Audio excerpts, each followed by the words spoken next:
Imagine this. You're standing in a crowd of thousands at a neon-lit music festival. Bodies pulse to the same rhythm, hands raised toward the same sky, voices merged into a single roar. Yet when you turn to the stranger beside you, eyes glazed, sweat-drenched, screaming lyrics about connection, you see it. A flicker of something vacant behind their smile. A hollowed-out hunger no amount of bass drops can fill. You feel it too, don't you? That eerie dissonance. The louder the world shouts together, the quieter we become. Here's the paradox. We are the most technologically connected generation in human history, yet loneliness has metastasized into a silent pandemic. The CDC now warns that chronic loneliness reduces lifespan more than smoking 15 cigarettes a day. Algorithms feed us endless friends, dating apps promise intimacy in swipes, and virtual meetings collapse continents into pixels. But the data is undeniable. 60% of adults under 35 report feeling profoundly alone. How did we get here? How have we built a world where you can video call someone on Mars but can't name a single neighbor who'd bring you soup when you're sick? This isn't mere social atrophy. This is engineered isolation, a slow drip of disconnection masked as convenience.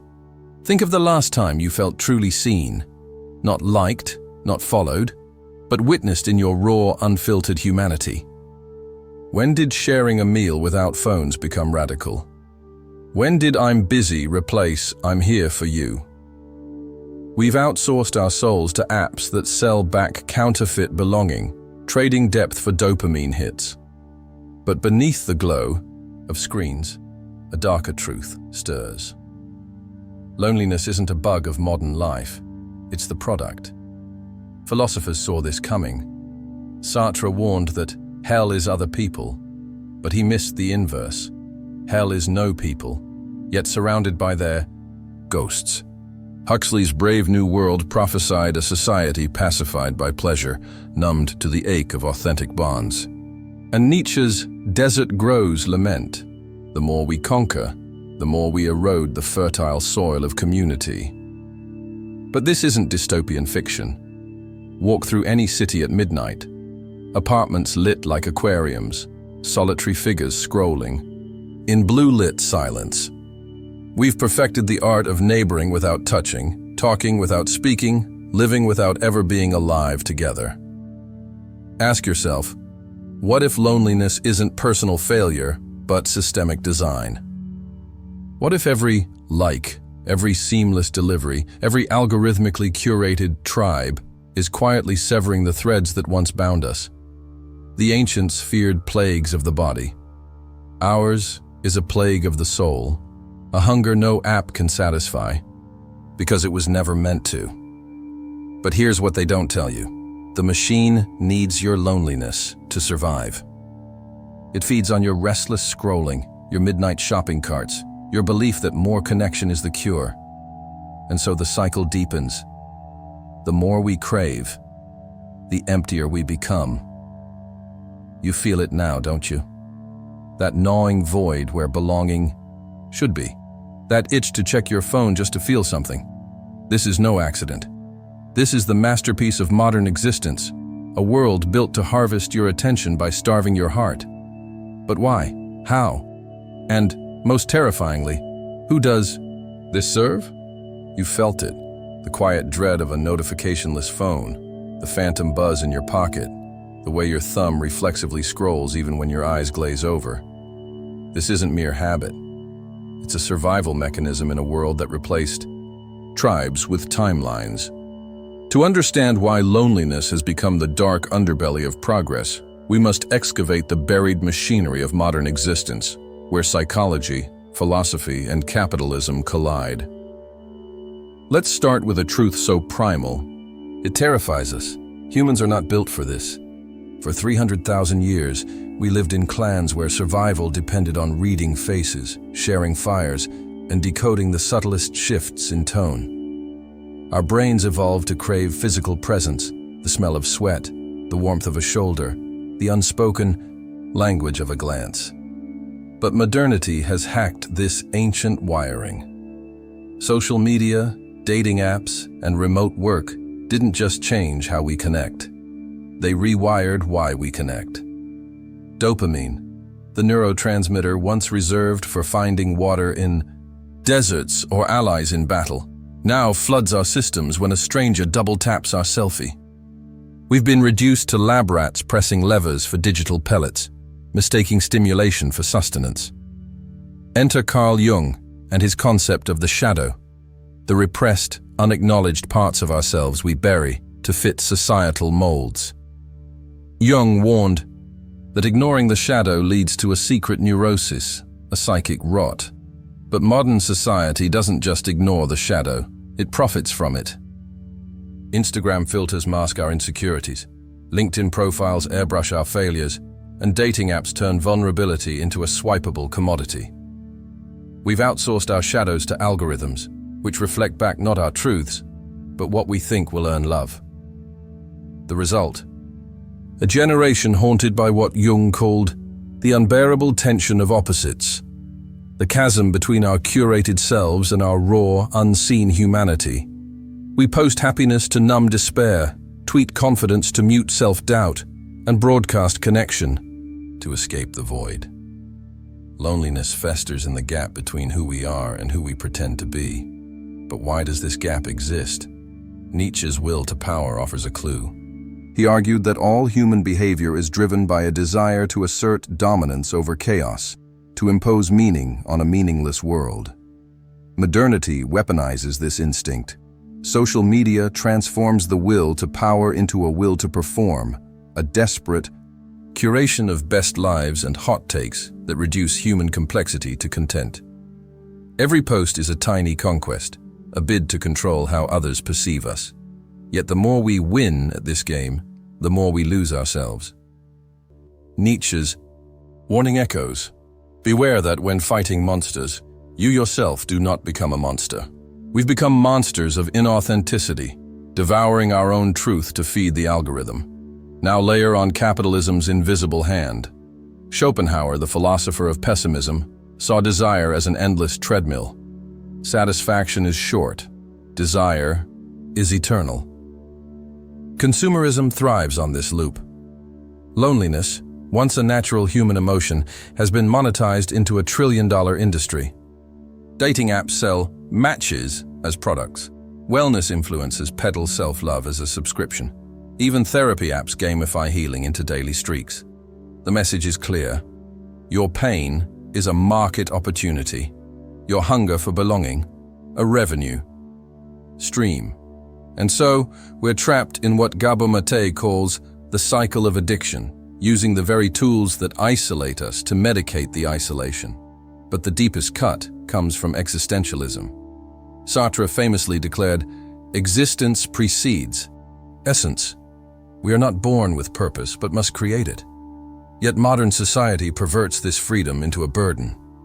Endless options paralyze us. The pressure to be yourself becomes a tyranny when identity is reduced to consumer choices. Are you a coffee minimalist or a vinyl enthusiast, a digital nomad or a cottagecore romantic? We're told to find our tribe, but tribes are now hashtags, fragile, interchangeable, and devoid of shared struggle. Huxley saw this coming. In Brave New World, he wrote of a society pacified by pleasure, where everybody belongs to everybody else, but no one belongs to anyone. Sound familiar? The psychological toll is catastrophic. Studies show that chronic loneliness shrinks the brain's prefrontal cortex, the seat of decision-making and empathy, while enlarging the amygdala, the fear center. We're literally evolving into creatures of paranoia and impulsivity, perfect consumers, terrible companions. Philosopher Byung-Chul Han calls this the burnout society, where we self-exploit in the name of freedom. Every age has its signature afflictions, he writes. Ours is not the bacterial age, but the neuronal age, depression, ADHD, borderline personality. Loneliness isn't just a feeling, it's a neurological rewrite. Yet the most insidious lie is that we choose this. That hyperconnectivity is freedom. That swiping through partners is empowerment. Viktor Frankl, Auschwitz survivor and author of Man's Search for Meaning, would recognize this as the ultimate existential vacuum. People have enough to live by, but nothing to live for. When survival is guaranteed but purpose is absent, we fill the void with noise, endless scrolling, ghosting, binge-watching. We mistake access for intimacy, clout for respect, busyness for meaning. But ask yourself, who benefits from this vacuum? Who profits when we chase connection but find only consumption? When we're too fragmented to organize, too anxious to trust, too numb to rebel? The answer is written in Silicon Valley boardrooms and pharmaceutical balance sheets. Loneliness isn't just manufactured, it's industrialized. And yet, there's a memory buried beneath the noise, a primal knowing. The echo of campfires and communal songs and hands that held us not because they wanted something, but because holding was the point. We ache for this. We post about it in poems we delete by dawn. We sense in our marrow that we were made for more than this. But how did we become so lost? And what happens when a society built on fabricated belonging finally collapses under its own emptiness? The answers lie not in our feeds, but in our shadows. You wake up to a notification, a friend's birthday reminder. You type, "Happy birthday," and flick it into the digital void, then scroll past their vacation photos. It takes 12 seconds. You don't call, you don't visit. But here's what you don't see. The neural pathways that once compelled you to bake a cake, write a letter, or sit in shared silence atrophy a little more. With every click and forget interaction, you unlearn the language of presence. Loneliness isn't just a feeling, it's a slow erosion of your humanity. The consequences are fractal. On the surface, we see the stats, rising suicide rates, therapists overwhelmed by clients who have everything but feel nothing, Gen Z reporting higher rates of touch starvation than POWs. But dig deeper, and the rot metastasizes. Consider the spotlight effect, a cognitive bias that makes us believe others notice us far more than they do. Social media amplifies this into a grotesque parody. We craft personas under the delusion of a watching crowd, yet drown in the realization that no one truly sees us. The result? A generation plagued by what psychologists call phantom intimacy, the haunting sense of being known without ever being known. Neurologically, we're entering uncharted territory. fMRI scans reveal that excessive screen time dulls the brain's mirror neuron system, the circuitry responsible for empathy. When you watch a TikTok rant about burnout instead of sitting with a crying friend, your brain stops practicing emotional resonance. It's like never using a muscle. Eventually, you lose the capacity to flex it. Meanwhile, dopamine receptors down-regulate from endless scrolling, leaving us immune to life's subtler joys, the warmth of sunlight, the rhythm of a conversation, the ache of a meaningful goodbye. We become dopamine junkies, chasing hits of validation, while true connection feels like dial-up internet. Slow, frustrating, obsolete. Culturally, we've engineered a collective soul amnesia. Ancient rituals that bonded communities, grieving, feasting, storytelling, have been outsourced to apps and AI.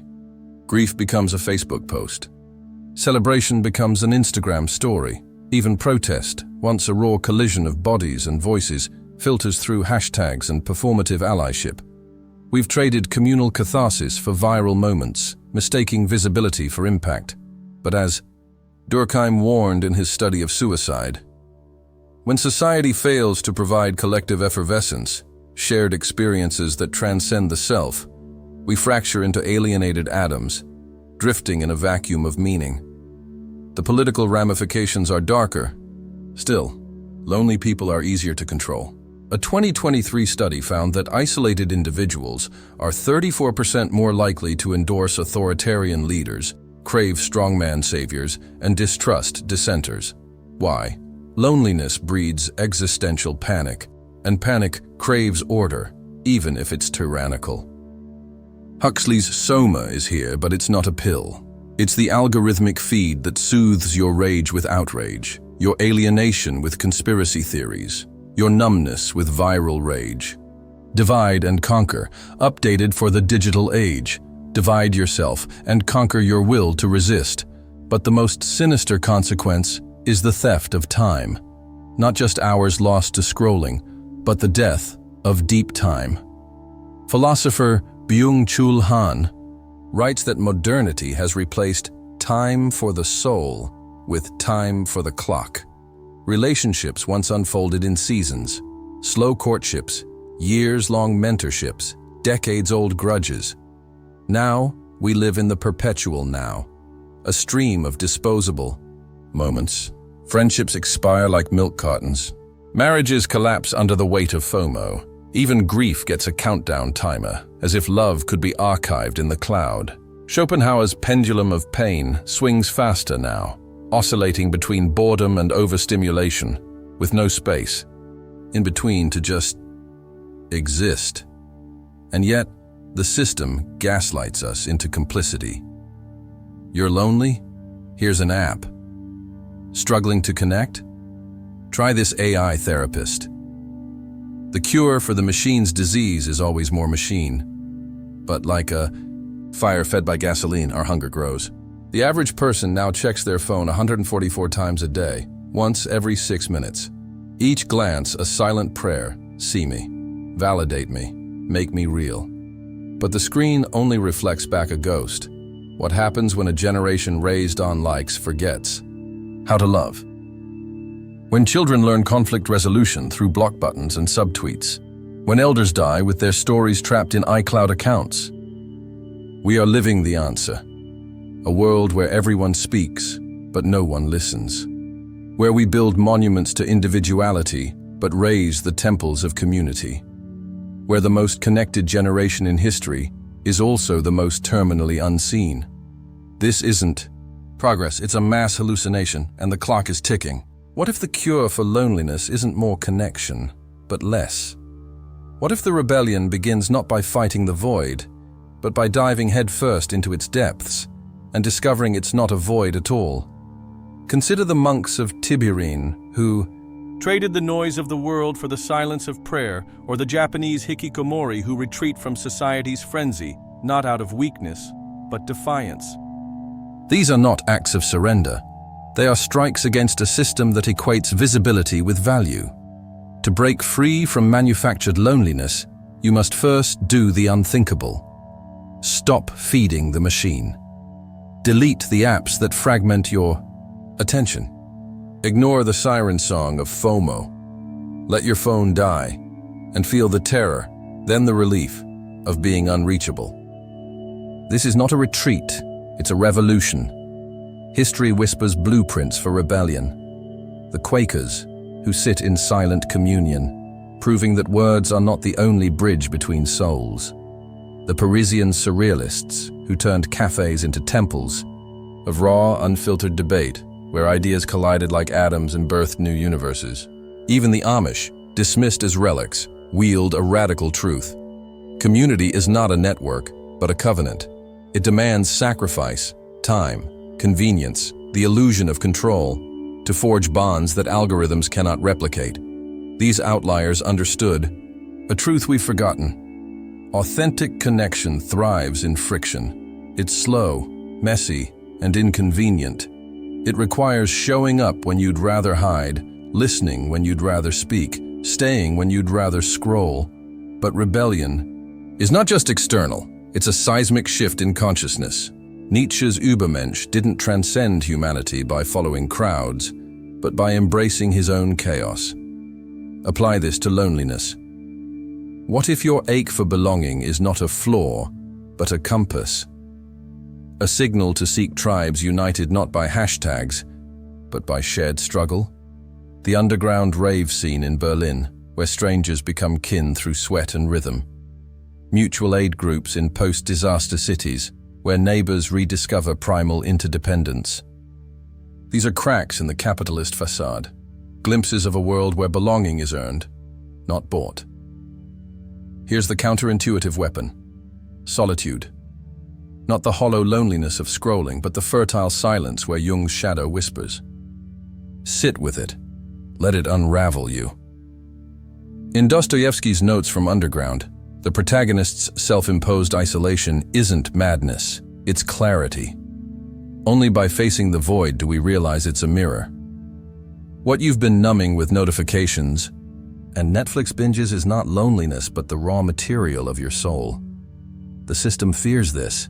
It profits from your belief that connection is a product. But Viktor Frankl, who found meaning in Auschwitz's horror, taught us, between stimulus and response, there is a space. In that space is our power to choose. Choose differently. Replace likes with letters. Trade video calls for shared silence. Host dinners where phones are buried in the yard like relics of a dead faith. This is not nostalgia. It's sabotage. The machine will call you a Luddite. It will pathologize your resistance as social anxiety or quirky. Let it. Every unread notification, every declined invite, every face-to-face conversation is a Molotov cocktail, hurled at the empire of emptiness. You want a blueprint? Here it is. Become ungovernable to the cult of convenience. Demand depth. Reject the lie that more is better. Let your loneliness ferment into a refusal to be pacified, commodified, digitized. The revolution won't be televised. It'll happen in living rooms, parks, and dive bars, wherever two people dare to say, "Here I am, broken, beautiful. Let's figure this out together." The gatekeepers of isolation are terrified of this, because once you taste real connection, the kind that stains your hands and cracks your heart open, you'll never settle for their simulations again. The ultimate truth is this: loneliness was never your enemy. It was an invitation. For decades, you've wandered the digital wasteland, mistaking the map for the territory. You thought the ache in your chest was a flaw to fix, a glitch in the system. But here's the revelation that changes everything. Loneliness is not the absence of others. It's the absence of yourself. The parts you abandoned to fit in, to perform, to survive the machine. That hollow feeling? It's your soul's GPS, blaring, recalculating as you veer further from your truth. Let's shatter the final illusion. You've been told belonging is something you find out there. A better partner, a tighter-knit group, a more aligned tribe. But the ancients knew a secret modernity buried. Belonging begins in the marrow of your own existence. The Greek Stoics called it oikeiosis, the art of feeling at home in your own skin. Jung framed it as individuation, the pilgrimage to reclaim your fragmented selves. Nietzsche put it bluntly: become who you are, not who you post, perform, or profit as. Who you are. Here's the paradigm shift. The loneliness epidemic isn't a crisis of connection, it's a crisis of meaning. We've conflated access to people with communion with them. You can have 10,000 followers and still be a ghost. But sit with a stranger in silence as the sun sets, and you'll feel it, the primal hum of recognition. No posts, no filters, no transaction. Just two animals acknowledging. I see your shadow. Here's mine.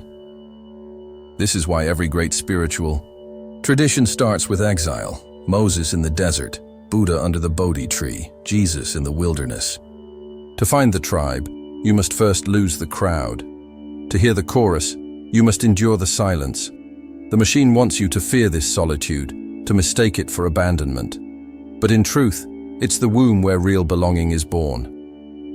Remember Huxley's warning: trivial pleasures are the last trap. The ultimate trap is thinking you can outsource your humanity, that an AI therapist can hold your grief, that a VR sunrise can replace the dawn you watch with someone whose hand brushes yours. These are not upgrades, they're downgrades, a lobotomy of the soul. The final truth is both brutal and beautiful.